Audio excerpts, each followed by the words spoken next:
Dans le message de ce dimanche 1er juin, je vais vous présenter le prophète Amos. Il est peut-être un petit peu moins connu qu'Ésaïe, même s'il est contemporain de celui-ci. Mais il a aussi pas mal de choses à nous dire. Pour ceux d'entre nous qui pratiquent une lecture suivie de la Bible entière, nous sommes forcément tombés, un jour ou l'autre, sur Amos. Mais une étude un peu plus en détail m'a semblé utile. Elle permettra de découvrir dans son message des éléments intéressants en relation avec la situation de son temps et aussi, pourquoi pas, d'une autre. Je présenterai donc Amos en 2 ou 3 prédications. Deuxième dia, s'il vous plaît. Quelques points d'histoire tout en lisant le texte d'Amos. Parole d'Amos, l'un des bergers de Tekoa, vision qu'il a eue sur Israël durant les règnes d'Osias sur Juda et de Jéroboam, fils de Joas, sur Israël, 2 ans avant le tremblement de terre. Amos a vécu dans la première moitié du 8e siècle avant Jésus-Christ, c'est-à-dire bien après la séparation des 2 royaumes, avec l'indication 2 ans avant le tremblement de terre, c'est-à-dire vers 752-750. Il est originaire du sud, du royaume de Juda. À l'époque, Jéroboam le deuxième régnait sur Israël et Osias régnait sur Juda. C'étaient des dirigeants forts et compétents. Ils ont assuré à leur royaume des périodes de paix et de prospérité. Dans la même période, l'Assyrie, alors A2SYRIE, actuellement ce serait à peu près l'Irak, donc c'est le grand empire du Moyen-Orient, connaissait des problèmes internes. Ces problèmes empêchaient ses campagnes militaires contre les autres petits États des bords de la Méditerranée. Ce calme permit à ces petits pays, y compris Israël et Juda, les 2 royaumes, ça leur permit de se développer de manière remarquable. La richesse se manifestait par le luxe des classes supérieures dans les capitales, mais pas du tout dans la population des campagnes. De plus, la Syrie se préparait à pratiquer à nouveau une politique militaire d'expansion. Le mécontentement économique des classes populaires, d'une part, la reprise de l'influence militaire et politique de la Syrie, d'autre part, explique qu'Amos ait pu prophétiser le désastre à venir. Amos en action à Samarie. Mais suivons d'abord Amos. Il vient d'arriver sur la grande place de Samarie, la capitale du royaume d'Israël. Une petite foule d'Israélites s'est déjà rassemblée. Amos, qui c'est celui-là? Un pecno du pays du Sud. Il vient de T quelque chose, T quoi? Il vient juste faire jouer au prophète chez nous. De Sion, l'Éternel rugit. De Jérusalem, il fait entendre sa voix. Oui, on le sait bien, Sion. Nous, Dieu habite à Jérusalem et c'est au temple de Salomon qu'il faut aller pour l'adorer. Mais notre veau d'or à Bethel est quand même bien moins loin et surtout bien plus pratique. Les pâturages des bergers sont dans le deuil et le sommet du Carmel est desséché. Ça y est, ça commence. Il parle déjà de catastrophe. Voici ce que dit l'Éternel. C'est sûr, on va en prendre plein la figure. Amos vient de Juda. C'est le royaume rival après la division. Comment pourrait-il se faire entendre par ces Israélites de Samarie? Surtout s'il n'a que des choses désagréables à dire du genre « votre culte est faux, etc., etc. Vous êtes des idolâtres, etc., etc. » Comment faire entendre sa voix face à l'idolâtrie et au désastre moral qui règne en Israël? Quelle est la meilleure stratégie à demander à Dieu et surtout à appliquer avec discernement? Comment attirer, dans un contexte hostile, l'attention d'auditeurs peu ou pas, plutôt pas que peu d'ailleurs, disposés à écouter? La solution? Faire le tour de la région pour dénoncer les voisins d'Israël. Dans le culte israélite, il était habituel qu'un prophète proclame la colère de Dieu contre les païens et ensuite il annonçait la bénédiction sur Israël. À cause de 3 crimes de Damas, même de 4, je ne reviens pas sur ma décision. Voilà, il ne parle même pas de nous, il parle de Damas et des crimes des Syriens. Ça, c'est intéressant. C'est les autres qui vont en prendre plein la figure. Restons encore un peu, je suis curieux de savoir ce qui va nous sortir. Amos commence par s'attarder sur les méfaits des voisins et souvent ennemi de son pays, du pays de son public. Quels sont les chefs d'accusation? Pour les païens, c'est pas l'idolâtrie, ce sont les nombreux crimes. 3 crimes et même 4.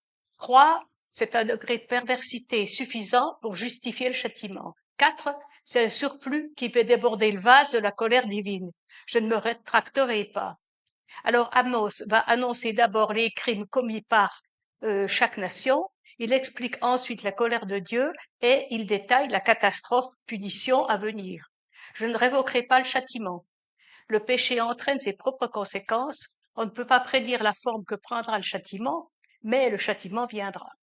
Alors Amos va s'occuper d'abord des 3 voisins du royaume du Nord, donc ce sont les Syriens, les Philistins, les Phéniciens.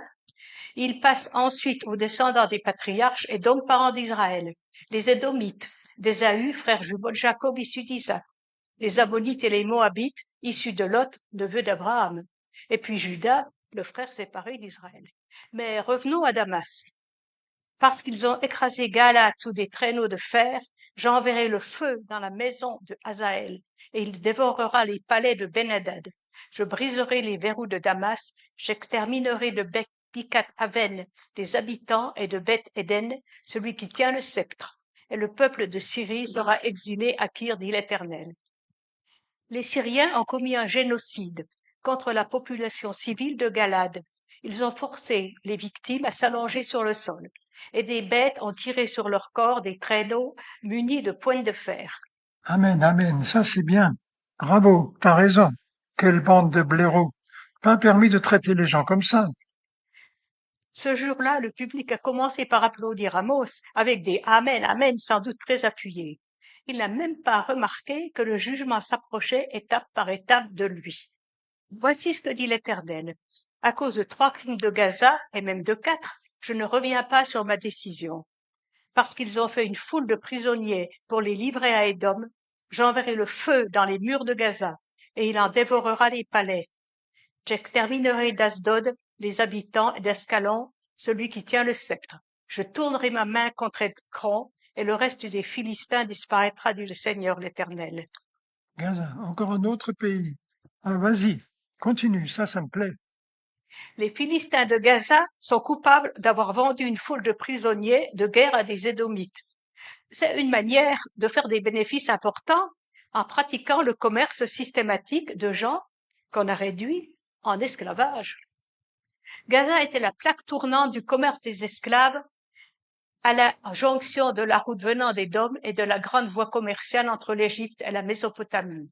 Le verdict, les Philistins vont disparaître en tant que nation. Et voilà, ça c'est bien fait. Ils méprisent leurs semblables.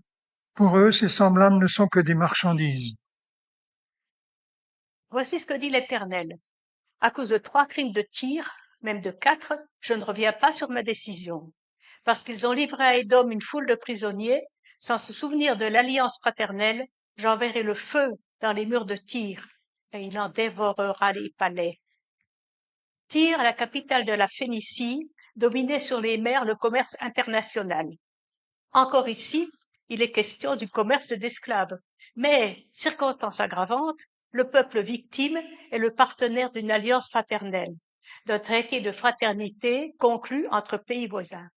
Ça peut être l'alliance politique commerciale entre Tyr et Israël qui avait été conclue sous Salomon et renouvelée par Akab, ou alors un accord plus proche de l'époque d'Amos. De tels accords étaient courants dans le Proche-Orient ancien. Ils faisaient des contractants des frères. Voici ce que dit l'Éternel. À cause de 3 crimes d'Édom et même de 4, je ne reviens pas sur ma décision. Parce qu'il a poursuivi ses frères avec l'épée en étouffant sa compassion, parce que sa colère déchire toujours et qu'il garde éternellement sa fureur, j'enverrai le feu dans Théman et il dévorera les palais de Bozra. La haine d'Ésaü envers son frère Jacob, et donc tous les descendants, avait été annoncée dès l'époque des patriarches, dans Genèse 25. Et il avait pour conséquence, bien sûr, des conflits armés et beaucoup de sang versé. Cette haine trouva son point culminant. Les Édomites saluèrent avec une grande joie la chute de Jérusalem en 587.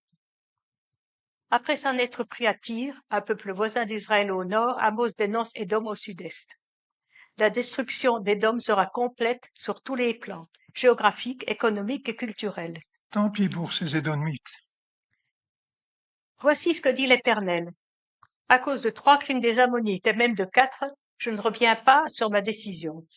Parce qu'ils ont fendu le ventre des femmes enceintes de Galaad afin d'agrandir leur territoire, j'allumerai le feu dans les murs de Rabat, et il en dévorera les palais au milieu des cris de guerre le jour du combat, au milieu de l'ouragan le jour de la tempête. Et le roi partira en exil, lui et ses chefs avec lui, dit l'Éternel. Les Ammonites établis à l'est d'Israël sont les descendants de Lot, neveu d'Abraham. Ils sont accusés d'une atrocité innommable, l'éventration des femmes enceintes. Cela pour vider toute une région de ses habitants afin d'agrandir leur territoire.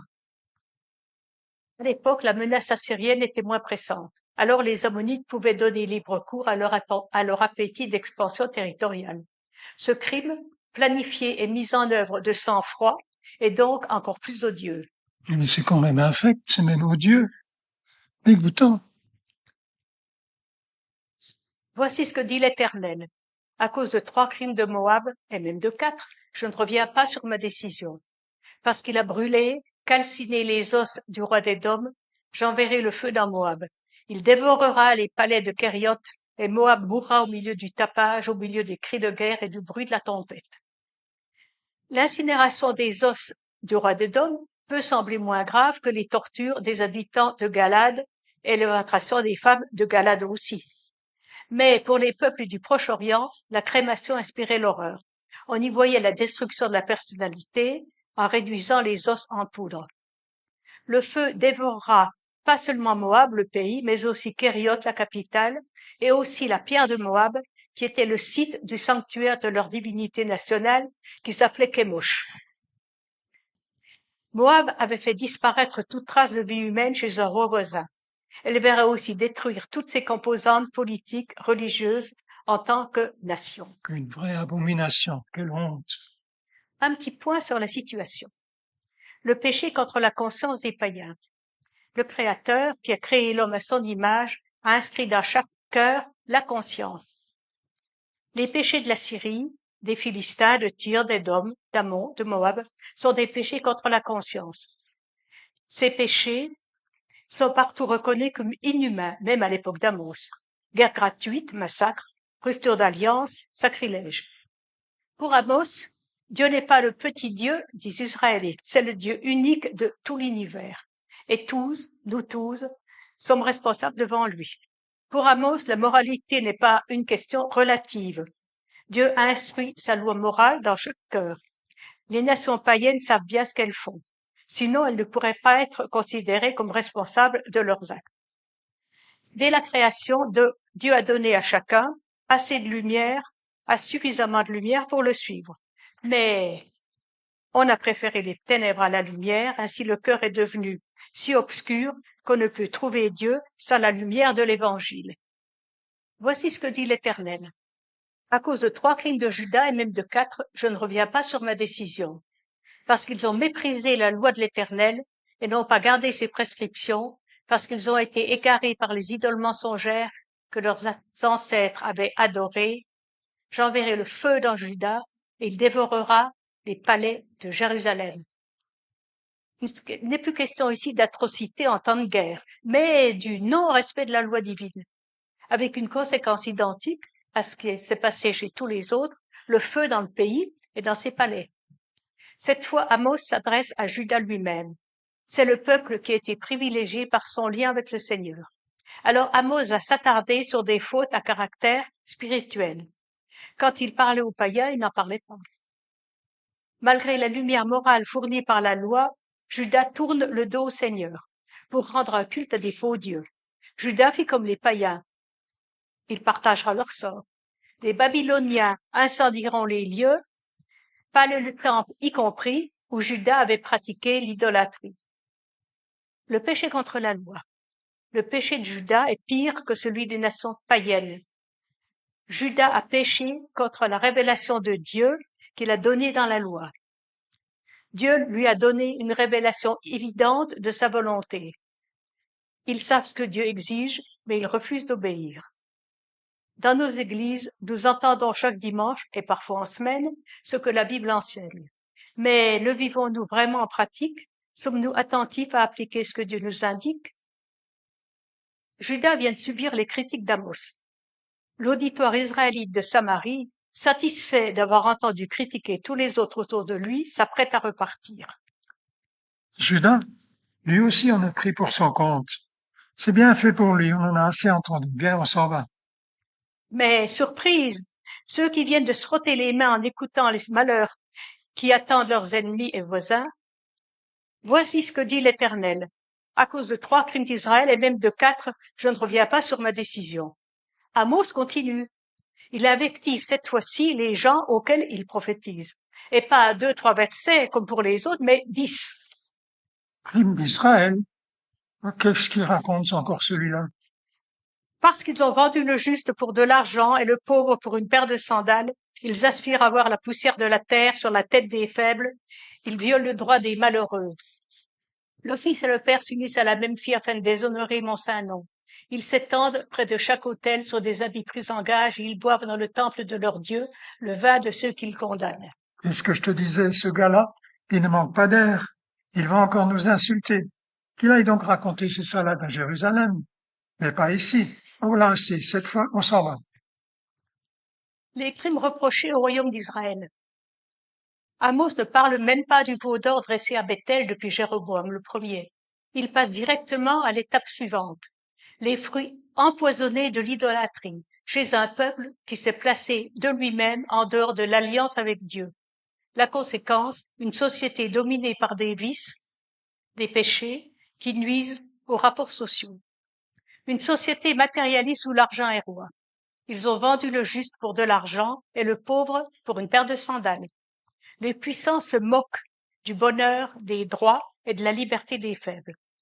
On saisissait les titres de propriété du pauvre, on l'expulsait de ses terres qui lui avaient été attribuées dès l'époque de Josué, et on le vendait comme esclave. Une société qui pratiquait l'immoralité sexuelle. Le fils et le père s'unissent à la même fille afin de déshonorer mon nom. Était-ce la servante à la merci de tous les hommes de la maison, ou la prostituée sacrée du temple païen qu'on fréquentait en douce, ou peut-être même pas. Une société où règne le plaisir et le cynisme.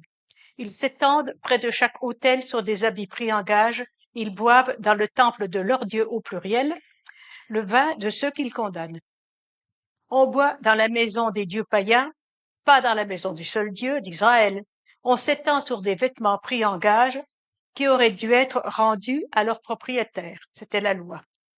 On boit du vin en parodiant les fêtes religieuses à Jérusalem ou peut-être en pratiquant la prostitution sacrée du culte de Baal, toujours et encore à la mode. Et pourtant, la bonté du Seigneur, elle s'est manifestée à son peuple par ses grands actes dans le passé, avec des victoires contre des peuples plus forts qu'eux. Et pourtant, j'ai détruit devant eux les Amoréens, dont la hauteur égalait celle des cèdres, et la force celle des chênes. J'ai détruit leurs fruits au-dessus et leurs racines en dessous. Pourtant, je vous ai fait sortir d'Égypte, et je vous ai conduit 40 ans dans le désert pour vous mettre en possession du pays des Amoréens. Avec l'envoi de prophètes et d'hommes consacrés à Dieu, j'ai fait surgir parmi vos fils des prophètes et parmi vos jeunes hommes des Naziréens. N'est-ce pas le cas, Israélites? Déclare l'Éternel.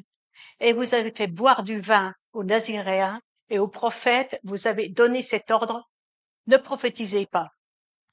Le prophète dénonce aussi l'intolérance qui refusait aux Naziréens le droit d'appliquer son vœu de ne boire ni vin ni boisson à base de raisin.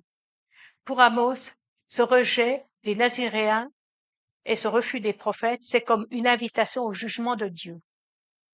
Par conséquent, un jugement inéluctable.